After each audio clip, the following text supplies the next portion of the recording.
கிறிஸ்துவுக்குள் பிரியமான சகோதர சகோதரிகளுக்கு ஆண்டவராம் இயேசு கிறிஸ்துவின் நாமத்தினாலே அன்பின் வாழ்த்துதலை தெரிவித்துக் கொள்கிறேன். இப்பொழுது நாம் தேவன் இந்த உலகத்தை படைத்தது ஏன் என்பதை குறித்து நாம் தியானிக்கலாம். நாம் வாழ்கிற இந்த உலகம், பிரமித்து நிற்கின்ற இந்த உலகம், இதில் உள்ள அண்ட சராசரம் எல்லாவற்றையும் நம்முடைய சர்வ வல்லமை உள்ள தேவன் படைத்தார் என்பது நம்ம எல்லாருக்குமே என்ன பண்ணும், நிச்சயம் தெரியும். இதை குறித்து வேதாகமத்திலே நாம் தெளிவாக வாசிக்கிறோம். ஆதியாகமம் முதல் 2 அதிகாரங்களும் தேவனுடைய சிருஷ்டிப்பை குறித்து நமக்கு தெளிவாய் வெளிப்படுத்துகிறது. அது மாத்திரமல்ல, அப்போஸ்தலர் 17 அதிகாரம் 24 தேவன் இந்த உலகத்தை ஏன் படைத்தார் என்பதை நமக்கு தெளிவாக அதில் விளக்கப்படுகிறது. இந்த தேவன் ஏன் இந்த உலகத்தை படைத்தார்? அதுக்கு ஒரு காரணம் உண்டு, நிச்சயம் ஒரு நோக்கமும் உண்டு. அது எதற்கு என்ன அப்படின்னு சொல்லி நம்ம தெரிஞ்சு கொள்வது நம்முடைய விசுவாசத்தையும் தேவனுடைய வல்லமையும் இன்னும் நமக்கு அவரை பற்றிய அறிவையும் நமக்கு அதிகரிக்கும் அப்படிங்கிறதுல எந்த ஒரு ஐயமும் இல்லை. சரி, தேவன் இந்த உலகத்தை எப்படி படைத்தார்?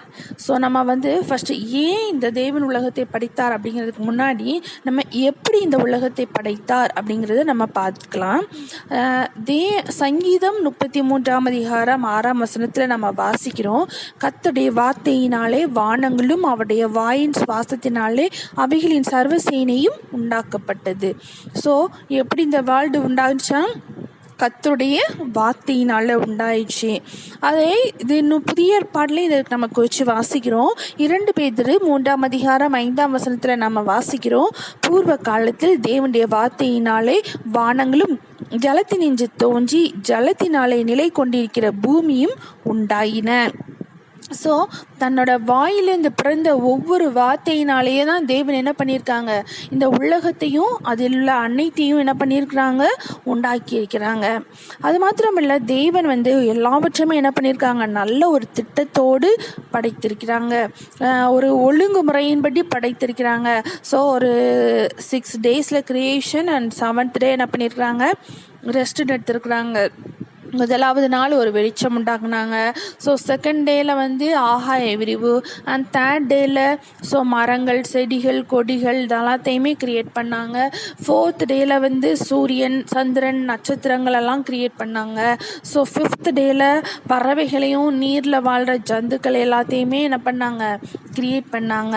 6ஆம் நாளில் என்ன கிரியேட் பண்ணாங்க, மிருகங்கள், ஊரு பிராணிகள், அப்படி இறுதியாக மனிதரையும் என்ன பண்ணாங்க. தேவன் திட்டமிட்டு ஒவ்வொன்றையும் வரிசையாக என்ன பண்ணாங்க, படைத்தாங்க. ஏசாயா 40 அதிகாரம் 26 நம்ம வாசிக்கிறோம். உங்கள் கண்களை ஏறெடுத்து பாருங்கள், அவைகளை சிருஷ்டித்தவர் யார்? அவர் அவைகளின் சேனையை இலக்கமாக புறப்பட பண்ணி அவைகளை எல்லாம் பேர் பேராக அழைக்கிறவராமே. அவருடைய மகா பலத்தினாலும் அவருடைய மகா வல்லமையினாலும் அவைகளில் ஒன்றும் குறையாமல் இருக்கிறது. எதுவுமே நமக்கு என்ன பண்ணல, குறையாமல் எல்லாத்தையும் என்ன பண்ணியிருக்காங்க, தேவன் நேர்த்தியாய் படைத்திருக்கிறாங்க. ஆமாம், அது மாத்திரம் இல்லை, தேவன் படைத்தது எல்லாமே எப்படிப்பட்டது, நேர்த்தியாயினது. ஆதியாகமம் 1 அதிகாரம் 31 நம்ம இதை வாசிக்கிறோம். அப்பொழுது தேவன் தான் உண்டாக்கின எல்லாவற்றையும் பார்த்தார், அது மிகவும் நன்றாயிருந்தது. சாயங்காலமும் விடியற்காலமாகி 6ஆம் நாள் ஆயிடுச்சு. எல்லாம் எப்படிப்பட்டதாக இருந்ததா, நன்றாக இருந்தது. தேவனுடைய படைப்புகள் எல்லாமே என்ன பண்ணுது, ரொம்ப அழகாக அருமையாக இருந்தது. தேவன் 1 தீமோத்தேயு 4:4 நம்ம வாசிக்கிறோம், தேவன் படைத்ததெல்லாம் நல்லதாக இருக்கிறது. சங்கீதம் 104 அதிகாரம் 24 வாசிக்கிறோம், கர்த்தாவே உமது கிரியைகள் எவ்வளவு திரளாய் இருக்கிறது. ஆம், நம்முடைய தேவனுடைய படைப்புகள்லாம் என்னது, அநேகம் ஆயிரமானவைகள். அது எல்லாத்தையுமே தேவன் எப்படி படைச்சிருக்கிறாங்க, ரொம்ப ரொம்ப ஞானத்தோடு படைச்சிருக்கிறாங்க. இந்த பூமி ஃபுல்லாக தேவனுடைய பொருள்கள்னால தான் நிறைந்திருக்கிறது. தேவனுடைய படைப்புகள் எல்லாம் ரொம்ப நேர்த்தியாகவும் நல்லவையாகவும் இருந்தது. இந்த உலகத்துலேருந்து அதை படைப்பதற்கு தேவனுடைய நம்ம அந்த கணக்கிடலை நாம் என்ன பண்ண முடியும், எளிதில் அறிந்து கொள்ள முடியும். அடுத்ததாக தேவன் ஏன் இந்த உலகத்தை படைத்தார் அப்படின்னு சொல்லி நம்ம தியானிக்கலாம். தம்மையும் அவருடைய மகிமையும் மனிதருக்கு அறிவிப்பதற்காக படைத்திருக்கிறாரு. சங்கீதம் 19ஆம் அதிகாரம் 1ஆம் வசனத்தில் நம்ம வாசிக்கிறோம், வானங்கள் தேவனுடைய மகிமையை வெளிப்படுத்துகிறது, ஆகாய விரிவு அவருடைய கரங்களின் கிரியையை அறிவிக்கிறதுன்னு சொல்லி நாம் வாசிக்கிறோம். ரோமர் 1ஆம் அதிகாரம் 19ஆம் வசனத்தில் நாம் வாசிக்கிறோம், தேவனை குறித்து அறியப்படுவது அவர்களுக்குள்ளே வெளிப்பட்டிருக்கிறது, தேவனே அதை அவர்களுக்கு வெளிப்படுத்தியிருக்கிறார். தேவன் தான் யார் அப்படிங்கிறதையும் அவருடைய மகிமை, வல்லமை, மகத்துவம் அப்படிங்கிறதுலாம் என்ன அப்படிங்கிறதையும் இந்த மனுஷர்கள் அறிந்து கொள்ளணும் அப்படிங்கிறதுக்காக என்ன பண்ணியிருக்கிறாங்க, இந்த உலகத்தை படைத்திருக்கிறாங்க. அடுத்ததாக இந்த உலகத்தை மனிதர்கள் பயன்படுத்தணும் அப்படிங்கிறதுக்காக என்ன பண்ணியிருக்கிறாங்க, தேவன் இந்த உலகத்தை படைத்திருக்கிறாங்க. ஆதியாகமம் 1ஆம் அதிகாரம் 28ஆம் வசனத்தில் நாம் இதை வாசிக்கிறோம், தேவன் அவர்களை நோக்கி, நீங்கள் பலுகி பெருகி பூமியை நிரப்பி அதை கீழ்ப்படுத்தி சமுத்திரத்தின் மச்சங்களையும் ஆகாயத்து பறவைகளையும் பூமியின் மேல் நடமாடுகிற சகல ஜீவ ஜந்துக்களையும் ஆண்டு கொள்ளுங்கள் என்று சொல்லி தேவன் அவர்களை ஆசீர்வதித்தார். அது மாத்திரமல்ல, இந்த உலகத்தை ஃபுல்லாக நம்ம மனிதன் கையில் தேவன் கொடுத்துருக்காங்க. இதை ஆளுகை செய்வதற்கான அதிகாரத்தையும் மனிதருக்கு என்ன பண்ணியிருக்கிறாங்க, தேவன் கொடுத்திருக்கிறாங்க.